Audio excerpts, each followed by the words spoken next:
നമസ്കാരം. പത്രവാർത്തകളിലേക്ക് സ്വാഗതം. ഇന്ന് ജൂൺ 15 വാർത്തകൾ നോക്കുന്നത് ഞാൻ അതുൽ, എൻ്റെ കൂടെ ഉള്ളത് സുവിത്താണ്. നമുക്ക് വാർത്തകൾ എന്തൊക്കെയാണെന്ന് നമുക്കൊന്ന് നോക്കാം. ഇന്നത്തെ മലയാള മനോരമയിലെ ആദ്യത്തെ പ്രധാനപ്പെട്ട വാർത്ത എന്ന് പറയുന്നത് ഈ സാമ്പത്തിക വർഷം ആദ്യം 2 മാസം കേരളത്തിന് വരുമാനം കൂടി എന്നുള്ളൊരു വാർത്തയാണ്. കോളടിച്ചു 5629 കോടി എന്നുള്ളൊരു തലക്കെട്ടോടുകൂടിയാണ് ആ വാർത്ത വന്നിരിക്കുന്നത്. വിപണിയിലെ ഉണർവാണ് നമ്മുടെ ഈ ഒരു വളർച്ചയ്ക്ക് കാരണം. അതുപോലെ തന്നെ GST, കേന്ദ്രവിഹിതം, നികുതി ഇതര വരുമാനങ്ങളിൽ മികച്ച വർധനവും ഉണ്ടായതും നമ്മുടെ ഈ കേരളത്തിന്റെ ഈ ഒരു വളർച്ചയ്ക്ക് കാരണമായി എന്ന് വേണം പറയാൻ. അപ്പം എന്തായാലും പുതിയ സാമ്പത്തിക വർഷത്തിന്റെ ആദ്യ 2 മാസത്തിൽ തന്നെ സംസ്ഥാന സർക്കാരിന്റെ വരുമാനത്തിൽ 5625 കോടി രൂപയുടെ വർധനവ്. കഴിഞ്ഞ വർഷം ഏപ്രിൽ മെയ് മാസങ്ങളിൽ 16,667 കോടിയായിരുന്ന വരുമാനം ഈ വർഷം 22,296 കോടിയായി മാറി എന്നുള്ളതാണ്. അപ്പൊ എന്തായാലും അത് വളരെ വലിയൊരു വർധനവ് തന്നെയാണ്. എന്തായാലും തീർച്ചയായിട്ടും ഒരു സർക്കാരിനെ സംബന്ധിച്ചിടത്തോളം ഒരു പുതിയ സർക്കാരല്ലേ ഇപ്പോൾ വന്നിരിക്കുന്നത്. അപ്പോൾ അവർക്ക് എന്തായാലും ഇതൊരു ബോണസാണ്. അവർ പറഞ്ഞിരുന്ന വാഗ്ദാനങ്ങൾ കുറച്ചുകൂടെ നന്നായിട്ട് നടപ്പിലാക്കാനും അതുപോലെ തന്നെ കുറച്ചുകൂടെ അല്ലെങ്കിൽ നല്ല രീതിയിൽ ഈ ഒരു വാഗ്ദാനങ്ങൾ നടപ്പിലാക്കാനും അല്ലെങ്കിൽ ജനക്ഷേമ പ്രവർത്തനങ്ങളൊക്കെ നടത്താനും ഈ ഒരു അധിക ബോണസ് അല്ലെങ്കിൽ ഒരു അധിക വരുമാനം എന്തായാലും ഒരു മുതൽക്കൂട്ടാകുമെന്ന് തന്നെ നമുക്ക് കരുതാം. അതെ, എല്ലാവരും ക്ഷേമ പെൻഷൻ 3000 ആക്കുന്നുള്ള സന്തോഷത്തിലൊക്കെയാണ് മിക്കവരും ഇരിക്കണത്. അങ്ങനെയാണ് കോൺഗ്രസ് ജയിച്ചിരിക്കണത്. ഇനിയിപ്പൊ അതായില്ലെങ്കിൽ പണ്ടത്തെ കാലമല്ല, എല്ലാവരും ചോദ്യം ചെയ്യും നല്ല രീതിയിൽ. അതെ, ഇപ്പൊ തന്നെ ഇത്രയും കോടി രൂപയുടെ സർപ്ലസ് വരുമാനം എന്തായാലും വന്നിട്ടുണ്ട്. അപ്പം അതിനൊരു നല്ല തുടക്കം അല്ലെങ്കിൽ അത് അവര് നല്ലവണ്ണം വിനിയോഗിക്കട്ടെ എന്ന് നമുക്ക് കരുതാം. ഇനി മറ്റൊരു വാർത്ത നോക്കുകയാണെങ്കിൽ VC-മാർ RSS ചടങ്ങിൽ എന്നുള്ളൊരു വാർത്തയാണ്. കടന്നാക്രമിച്ച് സർക്കാരിനെതിരെ CPM-ഉം രംഗത്തെത്തിയിരിക്കുകയാണ്. അതായത് നമുക്കറിയാം ഇത് വളരെ ഗുരുതരമായൊരു പിഴവ് തന്നെയാണ്. കാരണം ഇപ്പം ഒരു പാർട്ടി ഒരു പ്രത്യേക ഒരു പാർട്ടിയുടെ ഒരു ചടങ്ങിൽ നമ്മുടെ കേരള സർവകലാശാലയുടെയും അതുപോലെ തന്നെ MG യൂണിവേഴ്സിറ്റി അതുപോലെ തന്നെ കാലിക്കറ്റ് ഇതിന്റെയൊക്കെ വൈസ് ചാൻസലർമാർ പങ്കെടുക്കുക. ആ പങ്കെടുത്തതിന് ശേഷം അത് അവരെ ക്ഷണിക്കപ്പെട്ട അതിഥികളായിട്ട് അവരവിടെ പോവുക എന്നുള്ളതൊക്കെ പറയുന്നത് നമ്മുടെ വിദ്യാഭ്യാസ മേഖലയ്ക്ക് നൽകുന്ന സന്ദേശം അത് വളരെ തെറ്റായൊരു സന്ദേശമാണ്. കാരണം നമുക്കറിയാം ഈ സംഘപരിവാർ RSS പോലെയുള്ള സംഘടനകൾ എന്ന് പറയുന്നത് പ്രത്യേക മതവിഭാഗമായിട്ട് ബന്ധപ്പെടുന്ന ഒരു പാർട്ടിയാണ്. അപ്പോൾ അത്തരം പാർട്ടികളുടെ അല്ലെങ്കിൽ അത്തരം പാർട്ടികളിൽ വിശിഷ്ട അതിഥികളായി പോവുക എന്ന് പറയുമ്പോൾ അതിനകത്ത് കുറച്ച് ശ്രദ്ധിക്കേണ്ട കാര്യമുണ്ട്. പ്രത്യേകിച്ച് വൈസ് ചാൻസലർ പോലെയുള്ള അത്രയും ഉന്നതമായ സ്ഥാനങ്ങളിൽ ഇരിക്കുന്ന ഒരാളെന്ന രീതിയിൽ അതിൽ ശ്രദ്ധിക്കേണ്ട കുറച്ച് കാര്യങ്ങൾ ഉണ്ടായിരുന്നു. അപ്പം അതിനെതിരെ ഇപ്പോൾ കടുത്ത പ്രതിഷേധമാണ് ഇപ്പോൾ ഉയർന്നു വരുന്നത്. സർക്കാരിനെതിരെ ആകട്ടെ അല്ലെങ്കിൽ അതുപോലെ തന്നെ സർക്കാർ ഈ ഒരു മുഖ്യമന്ത്രിയൊക്കെ ഇതിനെ ശക്തമായിട്ട് അപലപിച്ചിട്ടുണ്ടെന്ന് വേണം പറയാൻ. അതായത് അദ്ദേഹം പറഞ്ഞിരിക്കുന്നത് വർഗീയതയെ പ്രോത്സാഹിപ്പിക്കുന്ന നടപടി ആരുടെ ഭാഗത്തു നിന്നുണ്ടായാലും അത് അംഗീകരിക്കില്ല, അത് വെച്ചു പൊറുപ്പിക്കില്ല. RSS പരിപാടിയിൽ പങ്കെടുത്ത 3 VC-മാരും കേരളത്തോട് മാപ്പ് പറയണമെന്നാണ് അദ്ദേഹം പറഞ്ഞിരിക്കുന്നത്. എന്തായാലും RSS പരിപാടിയിൽ പങ്കെടുത്തത് കൊണ്ട് തന്നെ അവര് മാപ്പ് പറയണമെന്നുള്ള ഒരു നിർദ്ദേശമാണ് ഇപ്പോൾ മുഖ്യമന്ത്രി VD സതീശൻ മുന്നോട്ട് വെച്ചിരിക്കുന്നത്. അത് അങ്ങനെ വളരെ ഒരു ഗുരുതരമായ ഒരു പിഴവ് തന്നെയാണ് അദ്ദേഹത്തിന്റെ ഭാഗത്തു നിന്നും വന്നിരിക്കുന്നതെന്ന് വേണം പറയാൻ. അടുത്തൊരു ന്യൂസ് പറയണ മാതൃഭൂമിയിലാണ്. നിങ്ങൾ എത്തനോളിനെ പറ്റിയിട്ട് എത്ര പേര് കേട്ടിട്ടുണ്ടെന്ന് അറിയില്ല. എത്തനോൾ അതൊരു പെട്രോൾ തന്നെയാണ്. എത്തനോൾ മിക്സ് ചെയ്തിട്ട് പെട്രോൾ ഉണ്ടാക്കാൻ ഇപ്പൊ കഴിയും. അപ്പൊ സാധാ പെട്രോളിനെക്കാട്ടിലും എത്രയോ കമ്മിയാവും, 30 രൂപ മറ്റേ കമ്മിയാവും. അതാണ് എത്തനോൾ പെട്രോളിന്റെ പ്രത്യേകത. അപ്പൊ അതെന്തായാലും ഇൻട്രൊഡ്യൂസ് ചെയ്തിട്ടുണ്ട്. ഡൽഹിയിലാണ് ആദ്യം തന്നെ പരീക്ഷിക്കുന്നത്. മാരുതി സുസുക്കിന്റെ വാഗണറിലാണ്. അപ്പൊ അത് വിജയകരമായി എന്നാണ് അവർ പറയുന്നത് അതിന്റെ ഇതായിട്ട്. അപ്പോ ഇതിന്റെ പ്രത്യേകത എന്താ വെച്ചാൽ എങ്ങനെ പോയാലും ലിറ്ററിന് 80 രൂപയാണ് ഇനിയിപ്പോ അത് ഉണ്ടാവുക. അത് മാത്രമല്ല ഇത് കരിമ്പ്, ചോളം ഇതെന്നൊക്കെയാണ് ഈ എത്തനോൾ പെട്രോൾ ഉണ്ടാക്കുന്നത്. അപ്പോൾ കരിമ്പ് കൃഷിയും ചോള കൃഷിയും ഒക്കെ ചെയ്യണവർക്ക് ഇനിയിപ്പോൾ നല്ല ഒരു ബിസിനസ് തന്നെ ആവും. അതാണ് ഈ എത്തനോൾ പെട്രോളും കൊണ്ട് ഇപ്പോൾ നല്ല ഗുണം ഉണ്ടാവണത്. ഇപ്പോൾ എന്തായാലും യുദ്ധമൊക്കെ ആയതും കൊണ്ട് കുറച്ച് പ്രശ്നമായിട്ട് ഇരിക്കുകയാണ്. പെട്രോൾ വില കൂടിയും കൊണ്ടിരിക്കുകയാണ്. അപ്പോൾ ഇത് ഇൻട്രൊഡ്യൂസ് ചെയ്യുമ്പോൾ സ്വാഭാവികമായിട്ട് എല്ലാവർക്കും നല്ലൊരു കാര്യം തന്നെയാണ്. അതെ, അത് നല്ലൊരു കാര്യം തന്നെയാണ്. അതപ്പോൾ അങ്ങനെ ഉണ്ടാവട്ടെ, അത്തരം വാഹനങ്ങൾ വിപണിയിൽ പെട്ടെന്ന് ഇറങ്ങട്ടെ. പക്ഷേ അതുമായിട്ട് ബന്ധപ്പെട്ട് നമ്മളൊരു വാർത്ത നോക്കുകയാണെങ്കിൽ ഇപ്പൊ തന്നെ നമുക്കറിയാം പശ്ചിമേഷ്യൻ യുദ്ധമൊക്കെ ഇങ്ങനെ കൊടുമ്പിരി കൊണ്ട് നിൽക്കുന്നത് കൊണ്ടാണ് ഈ പെട്രോളിന് വില കൂടുന്നതും. അതുകൊണ്ടാണ് ഇപ്പോൾ നമ്മുടെ ഇന്ത്യ പോലുള്ള രാജ്യങ്ങൾ ഇതിന്റെ ഒരു ആൾട്ടർനേറ്റീവ് സോഴ്സ് പെട്രോളിനെ പോലെ തന്നെ അല്ലെങ്കിൽ പെട്രോളിനേക്കാൾ ചീപ്പായിട്ടുള്ള സോഴ്സൊക്കെ തിരക്കുന്നത്. പക്ഷേ അതിനി വേണ്ടി വരുമോ എന്നുള്ള രീതിയിലുള്ള, അല്ലെങ്കിൽ നമ്മളിനി അങ്ങനെ തന്നെ മുന്നോട്ട് പോകേണ്ടി വരുമോ എന്ന് ആശങ്ക വളർത്തുന്ന കുറച്ച് വാർത്തകളാണ് വരുന്നത്. അതായത് സമാധാന നീക്കത്തിനിടെ ബെയ്റൂട്ടിൽ ഇസ്രായേലിന്റെ ആക്രമണം വീണ്ടും നടന്നിരിക്കുകയാണ്. ഒപ്പിടുമോ സമാധാനം എന്നൊരു തലക്കെട്ടാണ് മലയാള മനോരമയിൽ ഈ വാർത്തയ്ക്കായി നൽകിയിരിക്കുന്നത്. ലെബനനിൽ ആക്രമണം നിർത്തിയെന്ന് ഇസ്രായേലിനോട് ട്രംപ്, ധാരണാപത്രത്തിനെതിരെ ഇറാനിലെ തീവ്ര നിലപാടുകൾ, അങ്ങനെ ആകെ മൊത്തം ഓരോ രാജ്യങ്ങളും, അതായത് ഈ യുദ്ധത്തിൽ ഏർപ്പെട്ടിരിക്കുന്ന ഓരോ രാജ്യങ്ങളും ഓരോ നിലപാടുകൾ സ്വീകരിക്കുന്ന കാഴ്ചയാണ് നമ്മൾ കാണുന്നത്. അതായത് അമേരിക്ക എങ്ങനെയെങ്കിലും ഈ ഒരു യുദ്ധം നിർത്തി അവരുടെ ആഭ്യന്തര കാര്യങ്ങൾ അല്ലെങ്കിൽ അവരുടെ മറ്റ് ആഭ്യന്തര കാര്യങ്ങളിൽ ശ്രദ്ധിക്കണമെന്ന് വിചാരിച്ച് അങ്ങനെ ഒരു സമാധാന ചർച്ചകളിലേക്ക് പോകാൻ ശ്രമിക്കുമ്പോൾ ഇസ്രായേലിനെ സംബന്ധിച്ചിടത്തോളം അവർക്ക് ഈ ഒരു യുദ്ധം നിർത്താൻ യാതൊരുവിധ ഒരു തിടുക്കവും ഇല്ല എന്നുള്ള രീതിയിലാണ് അവര് ഇപ്പോഴും ആക്രമണം നടത്തിക്കൊണ്ടിരിക്കുകയാണ്. അതായത് ഒരു സമാധാന ചർച്ചയുടെ ഒരു വക്കിൽ വരെ വന്നതിന് ശേഷം വീണ്ടും ഇസ്രായേൽ പറയുന്നത് അല്ലെങ്കിൽ ഇസ്രായേൽ ചെയ്യുന്നത് ലെബനനിൽ ആക്രമിക്കുക എന്നുള്ളതാണ്. അപ്പം എന്തായാലും അവർക്ക് ഈ യുദ്ധം നിർത്തണമെന്നില്ല എന്നാണ് ഈ ഒരു വാർത്തയിലൂടെ നമുക്ക് അറിയാൻ കഴിയുന്നത്. സത്യത്തിൽ ഇതിപ്പോൾ ഈ വാർത്ത നോക്കിക്കഴിഞ്ഞാൽ US ഇസ്രായേൽ ധാരണാപത്രം ഒപ്പിടൽ അനിശ്ചിതത്വം തുടരുന്നതിനിടെ തെക്കൻ ലെബനനിൽ ഇസ്രായേൽ വീണ്ടും ആക്രമണം നടത്തിയത് പുതിയ പ്രതിസന്ധിയായി എന്നാണ് പുറത്തുവരുന്ന റിപ്പോർട്ടുകൾ. അതായത് ഇറാനിലെ തീവ്ര നിലപാടുകാർ ധാരണാപത്രത്തിനെതിരെ പരസ്യ പ്രതിഷേധവുമായി രംഗത്തിറങ്ങിയിട്ടുണ്ട്. അതുപോലെ തന്നെ ധാരണാപത്രം വേഗത്തിലാക്കാനുള്ള കൂടുതൽ ചർച്ചകൾക്കായി ഖത്തർ പ്രതിനിധി സംഘം ഇന്ന് ടെഹ്റാനിലും എത്തിയിട്ടുണ്ടെന്നുള്ള വാർത്തകളാണ്. അപ്പം ഇസ്രായേലിനെ സംബന്ധിച്ചിടത്തോളം ഇത് അവർക്ക് ഒരിക്കലും ഈ യുദ്ധം നിർത്തണമെന്നില്ല. കാരണം ഇറാൻ അവർക്ക് എന്നും ഒരു ഭീഷണിയാണ് പശ്ചിമേഷ്യയിൽ. അമേരിക്കയെ സംബന്ധിച്ച് അമേരിക്കയ്ക്ക് ഇത് നിർത്തി വേറെ ഇതിനേക്കാളും ഇമ്പോർട്ടൻ്റ് ആയിട്ടുള്ള ലോക കാര്യങ്ങളിലേക്ക് പോകണമെന്നുണ്ട്.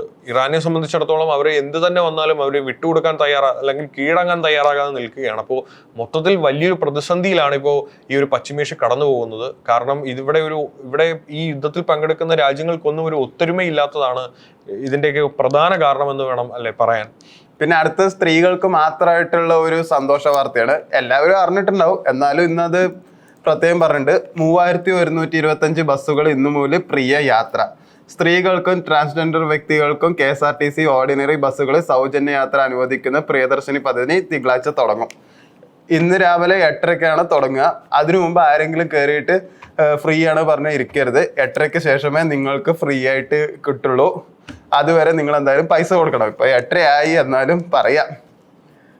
അതെ, എന്തായാലും പ്രിയദർശിനി ഇപ്പോൾ എന്തായാലും തുടങ്ങിയിട്ടുണ്ട്.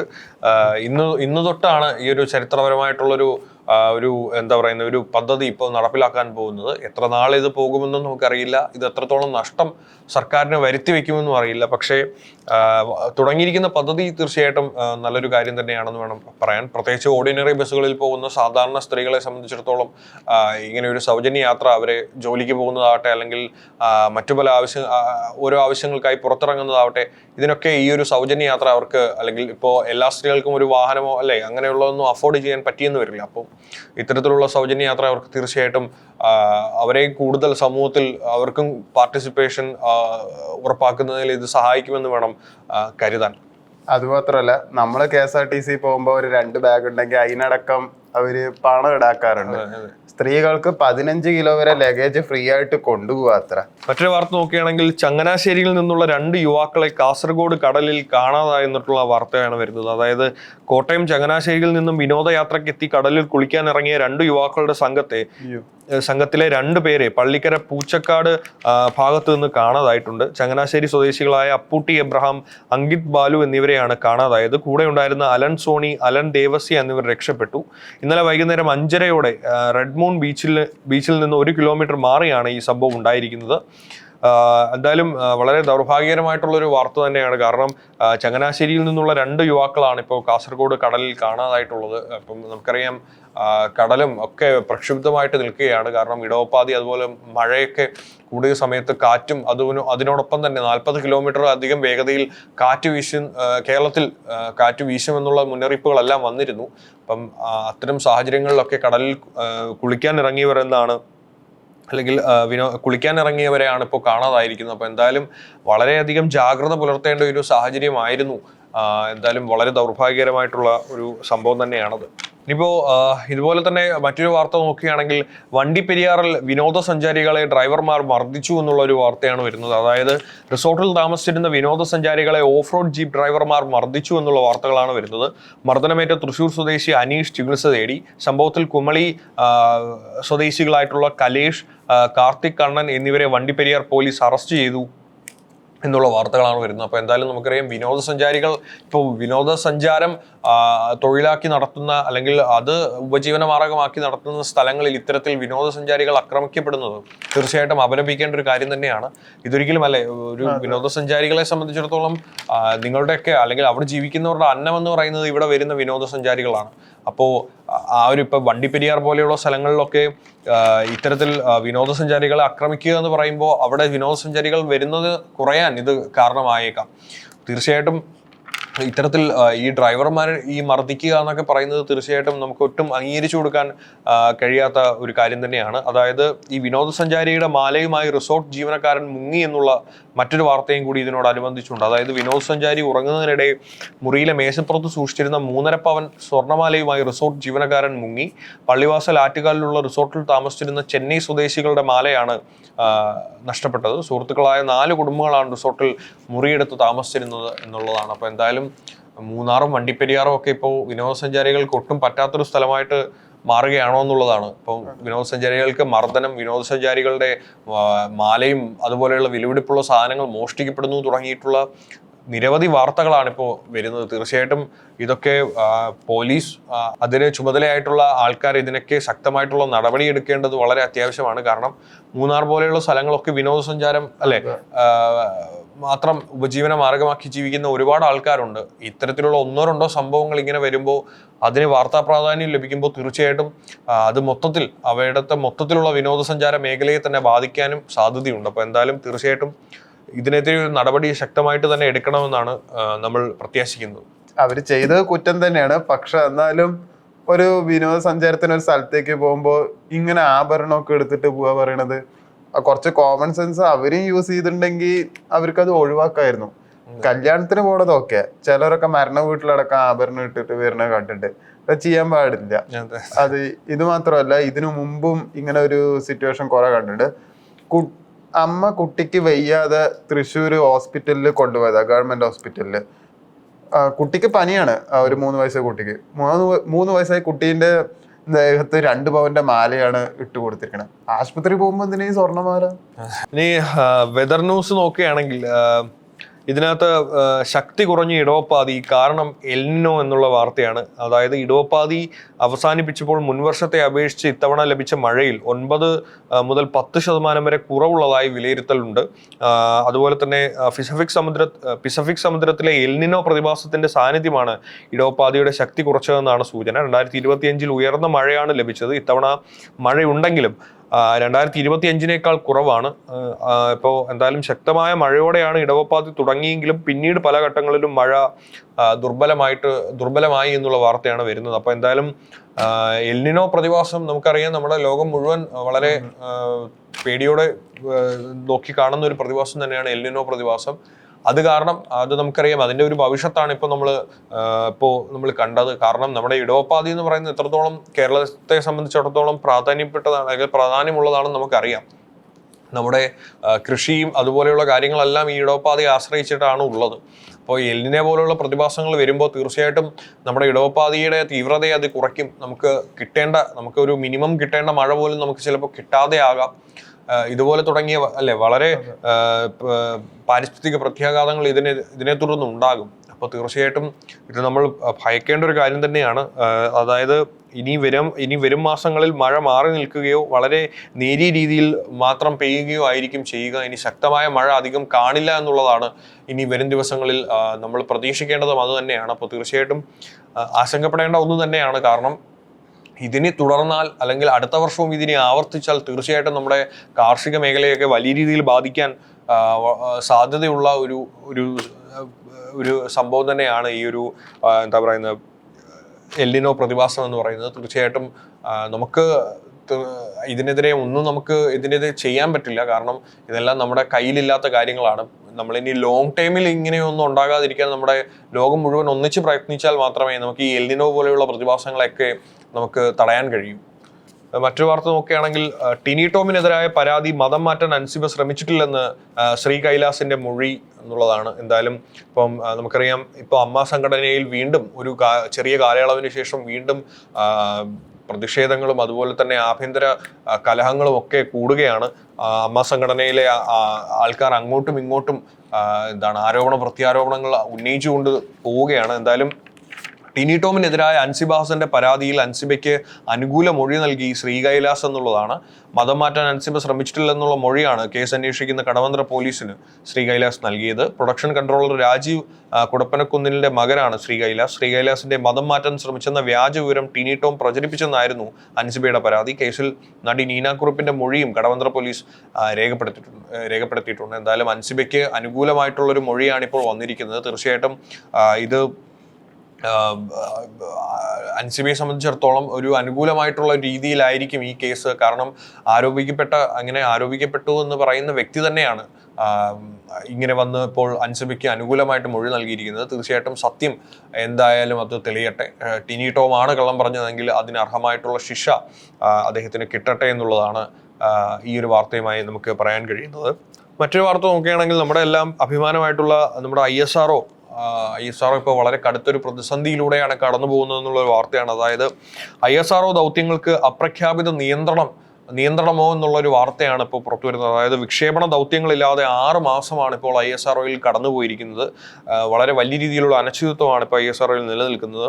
അതായത് കേന്ദ്ര സർക്കാരിന് നൽകിയ ഒരു ശുപാർശകളിലും അനുമതിയില്ല എന്നുള്ള വാർത്തകളാണ് വരുന്നത്. അതായത് തുടർച്ചയായി 2 PSLV ദൗത്യങ്ങൾ പരാജയപ്പെട്ടതിന് പിന്നാലെ ISROയുടെ വിക്ഷേപണ ദൗത്യങ്ങൾക്ക് അപ്രഖ്യാപിത നിയന്ത്രണം.